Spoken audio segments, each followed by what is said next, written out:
It's a beautiful fall morning, and we're out at Willow Lake Nursery, and I'm with John. Hey, John. Hi, good morning. We're going to see exactly what walnut harvesting is like. And a couple weeks ago, we were out looking at the trees, and this is what they all look like.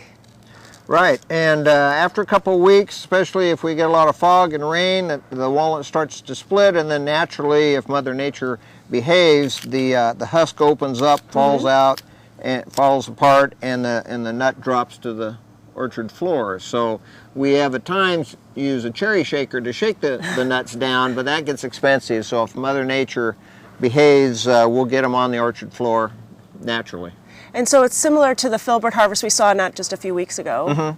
And when about half the crop is down, we try to get out and get the first picking done and get those in the dryer. Walnuts don't last very long in a tote box or whatever. They warm up like a wet bale of hay, and nut meat deteriorates. So we try to get them harvested quick, get them in the dryer and get them dried, and then we sell them in the nursery in different size bags.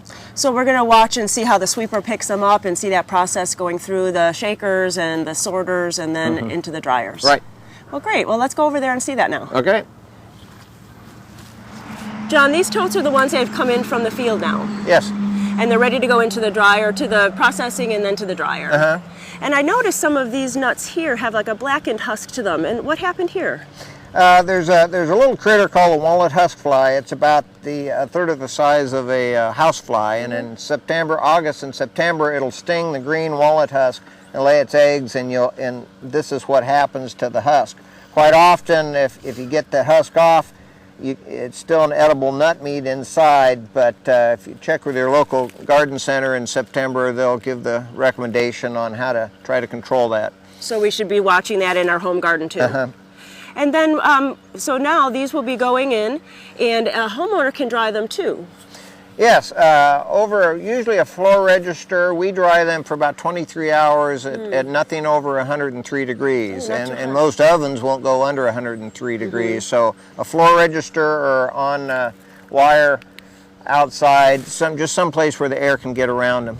And so what are we looking for? How do we know when they were finished drying at the home? Well, inside of a walnut is that membrane, and if the membrane snaps like a potato chip, then the walnut's dry, and that's this piece here. And so you dry them and just keep sampling them, and when this is crunchy and falls apart like that, and when it obviously tastes dry. That's the best part. That's the best part. So just periodically as you're drying them at home, you would just go in and just try them and look for that membrane to be snappy. Yes. Yep. That's great.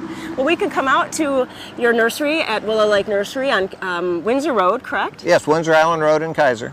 Great. And you have the filberts for sale and walnuts? Yes, we do. We have them in 10-pound bags, and we sometimes package them up in 25-pound bags too.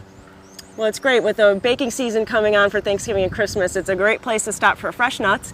Come out and see John and your family and get some nuts to take home. Thanks for coming out. Well, thank you. You can click on to gardentime.tv and get the website at Willow Lake Nursery, and you can call on the screen. There's the phone number right there. Thanks so much. Thank you.